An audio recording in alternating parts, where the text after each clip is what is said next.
Chapter 5 Into the Moonfire.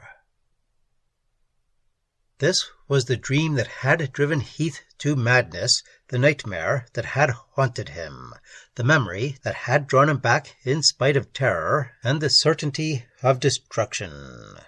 Now it was reality, and he could not separate it from the dream. Once again he watched the sea change until the Ethne drifted not on water, but on a golden liquid that lapped her hull with soft rippling fire. Once again the mist enwrapped him, shining, glowing. The first faint tingling thrill moved in his blood, and he knew how it would be, the lying pleasure that mounted through ecstasy to unendurable pain.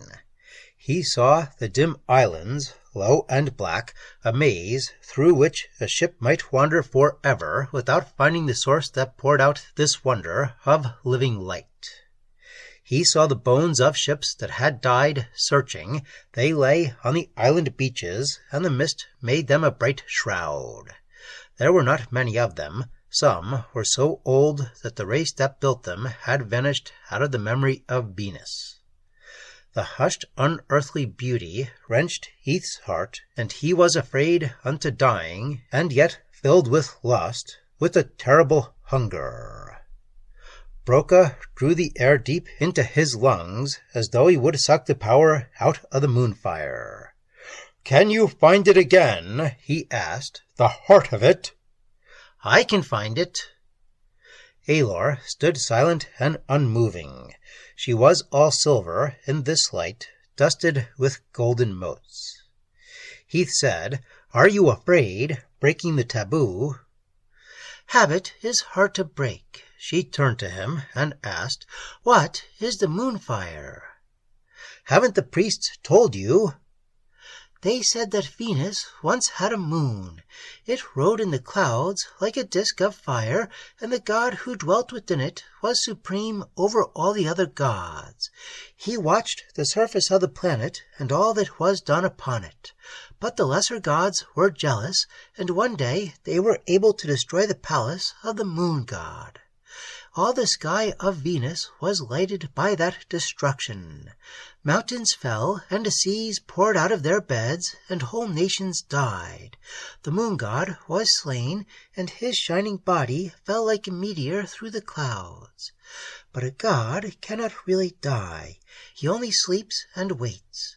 The golden mist is the cloud of his breathing, and the shining of his body is the Moonfire. A man may gain divinity from the heart of the sleeping god, but all the gods of Venus will curse him if he tries, because man has no right to steal their powers." "And you don't believe that story," said Heath. Aelor shrugged. "You have seen the Moonfire. The priests have not." "I didn't get to the heart of it," Heath said. "I only saw the edge of the crater and the light that comes up out of it. The lovely, hellish light." He stopped shuddering and brooded, as he had so many times before, on the truth behind the mystery of the Moonfire. Presently he said slowly, "There was a moon, of course, or there could be no conception of one in folklore. I believe it was radioactive, some element that hasn't been found yet, or doesn't exist at all, on Earth or Mars." "I don't understand," said Aelor. "What is radioactive?" She used the Terran word, as Heath had, because there was no term for it in Venusian. "It's a strange sort of fire that burns in certain elements. It eats them away, feeding on its own atoms, and the radiation from this fire is very powerful." He was silent for a moment, his eyes half closed. "Can't you feel it?" he asked. "The first little fire that burns in your own blood?" "Yes," Aelor whispered. "I feel it." And Broca said, "It is like wine." Heath went on, putting the old thoughts into words. The moon was destroyed, not by jealous gods, but by collision with another body, perhaps an asteroid. Or maybe it was burst apart by its own blazing energy. I think that a fragment of it survived and fell here, and that its radiation permeated and changed the sea and the air around it. It changes men in the same way. It seems to alter the whole electrical setup of the brain to amplify its power far beyond anything human. It gives the mind a force of will strong enough to control the free electrons in the air, to create—" He paused, then finished quietly, "in my case, only shadows. And when that mutation occurs, a man doesn't need the gods of Venus to curse him. I got only a little of it, but that was enough." Broca said, "It is worth bearing pain to become a god. You had no strength." Heath smiled crookedly. "How many gods have come out of the Moonfire?" Broca answered, "There will be one soon."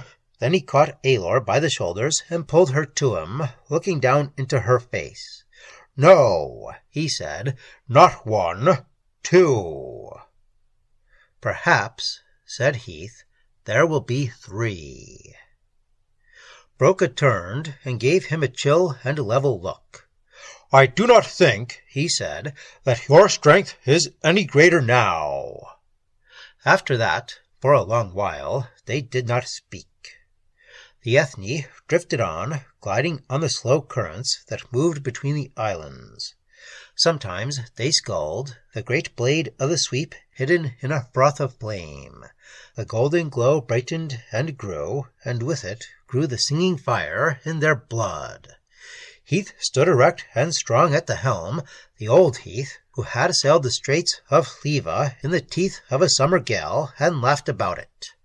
All weariness, all pain, all weakness were swept away. It was the same with the others. Aelor's head was high, and Broca leaped up beside the figurehead and gave a great ringing shout, a challenge to all the gods there were to stop him. Heath found himself looking into Aelor's eyes.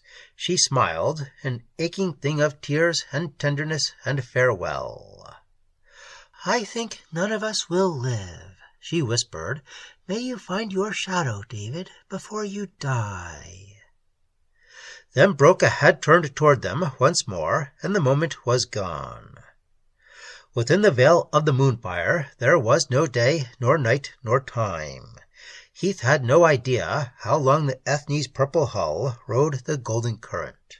The tingling force spread through his whole body, and pulsed and strengthened, until he was drunk with the pleasure of it, and the islands slipped by, and there was no sound or movement but their own in all that solemn sea. And at last he saw ahead of him the supernal brightness that poured from the heart of the Moonfire, the living core of all the brightness of the mist. He saw the land, lifting dark and vague, drowned in the burning haze, and he steered toward it along the remembered way. There was no fear in him now. He was beyond fear. Broca cried out suddenly, "A ship!" Heath nodded. "It was there before. It will be there when the next man finds his way here." Two long arms of the island reached out to form a ragged bay. The Ethne entered it. They passed the derelict, floating patiently, untouched here by wind or tide or ocean rot. Her blue sail was furled, her rigging all neat and ready. She waited to begin the voyage home. She would wait a long, long time. As they neared the land, they sighted other ships. They had not moved nor changed since Heath had seen them last, 3 years ago. A scant few they were that had lived to find the dragon's throat and pass it, that had survived the upper seas and the island maze of the Moonfire, and had found their goal at last. Some of them floated still where their crews had left them, their sad sails drooping from the yards. Others lay on their sides on the beach as though in sleep. There were strange old keels that had not been seen on the seas of Venus for 1,000 years. The golden mist preserved them, and they waited like a pack of faithful dogs for their masters to return. Heath brought the Ethne into shore at the same spot where he had beached her before. She grounded gently, and he led the way over the side. He remembered the queer, crumbling texture of the dark earth under his feet. He was shaken with the force that throbbed in his flesh. As before, it hovered now on the edge of pain. He led the way inland, and no one spoke. The mist thickened around them, filled with dancing sparks of light. The bay was lost behind its wreathing curtain. They walked forward, and the ground began to rise under their feet slowly. They moved as in a dream, and the light and the silence crushed them with a great awe. They came upon a dead man. He lay upon his face, his arms stretched out toward the mystery that lay beyond, his hands still yearning toward the glory he had never reached. They did not disturb him. Mist, heavier, the glow brightening, the golden motes whirling and flickering in a madder dance. Heath listened to the voice of pain that spoke within him, rising with every step he took toward a soundless scream. I remember, the bones, the flesh, the brain, each atom of them a separate flame, bursting, tearing to be free. I cannot go on, I cannot bear it. Soon I shall waken, safe in the mud behind Calrunas.